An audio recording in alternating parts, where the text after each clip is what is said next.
بسم اللہ الرحمن الرحیم۔ صرف 5 منٹ کا مدرسہ قرآن و حدیث کی روشنی میں 30 رجب المرجب۔ اسلامی تاریخ۔ حضرت مصعب بن عمیر رضی اللہ عنہ۔ حضرت مصعب بن عمیر رضی اللہ عنہ قریش کے امیر ترین گھرانے سے تعلق رکھتے تھے۔ اسلام سے قبل بڑے ناز و نعمت میں پلے تھے۔ حضور صلی اللہ علیہ وسلم کے پاس دار ارقم میں آ کر ملے اور اسلام قبول کیا، لیکن بہت دنوں تک اپنے اسلام کو چھپائے رکھا۔ ایک دن ایک شخص نے انہیں نماز پڑھتے دیکھ لیا۔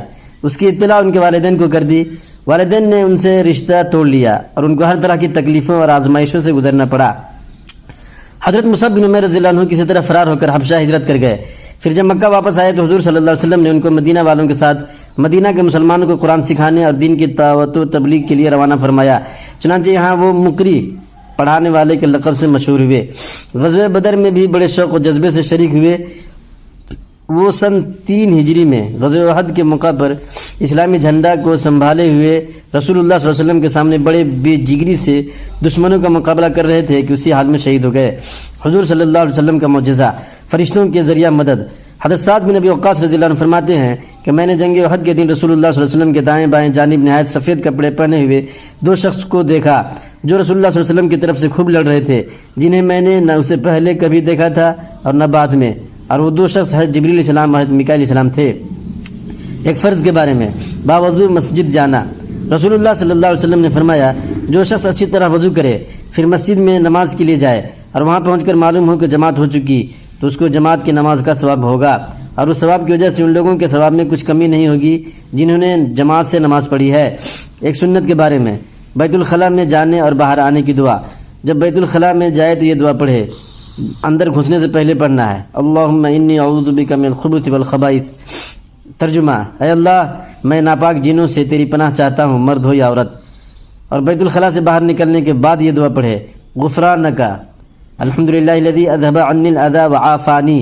اے اللہ تیری مغفرت چاہتا ہوں، تمام تعریف اس ذات کے لیے ہے جس نے مجھ سے تکلیف کو دور کر کے عافیت بخشی۔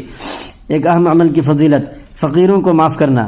رسول اللہ صلی اللہ علیہ وسلم نے فرمایا، پہلی قوموں میں سے ایک آدمی کا حساب لیا گیا تو اس کے نام اعمال میں کوئی نیکی نہ تھی، ہاں مگر وہ مالدار تھا اور لوگوں سے خرید و فروخت کرتا تھا اور اپنے بچوں کو کہتا تھا کہ فقیر و تنگ دست درگزر کرنا۔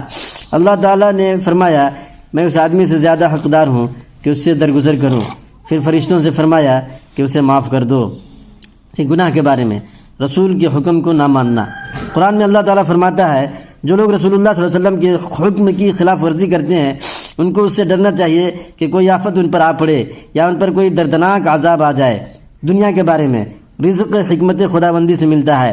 قرآن میں اللہ تعالیٰ فرماتا ہے، اگر اللہ تعالیٰ اپنے سب بندوں کے لیے رزق کشادہ کر دیتا تو ضرور زمین میں فساد کرنے لگتے، لیکن وہ جس قدر چاہتا ہے اندازے کے مطابق روزی اتارتا ہے اور وہ اپنے بندوں سے باخبر اور ان کو دیکھنے والا ہے۔ آخرت کے بارے میں، قبر آخرت کی پہلی منزل۔ حضرت عثمان رضی اللہ عنہ جب کسی قبر کے پاس کھڑے ہوتے تو بہت روتے، یہاں تک کہ آنسوؤں سے ان کی داڑھی تر ہو جاتی۔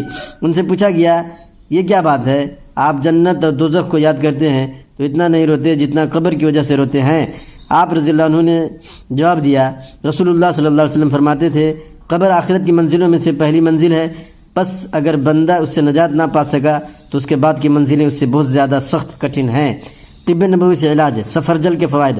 رسول اللہ صلی اللہ علیہ وسلم نے فرمایا، سفرجل کھاؤ کیونکہ یہ دل کو راحت و قوت پہنچاتا ہے اور پیدا ہونے والے بچے کے حسن کو بڑھاتا ہے۔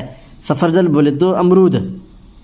نبی پاک صلی اللہ علیہ وسلم کی نصیحت۔ رسول اللہ صلی اللہ علیہ وسلم نے فرمایا، انسان کو اپنی ہر ضرورت اللہ سے مانگنی چاہیے، یہاں تک کہ اگر جوتے کی پٹی بھی ٹوٹ جائے تو اللہ ہی سے مانگے۔ ترمذی شریف حدیث نمبر 3604۔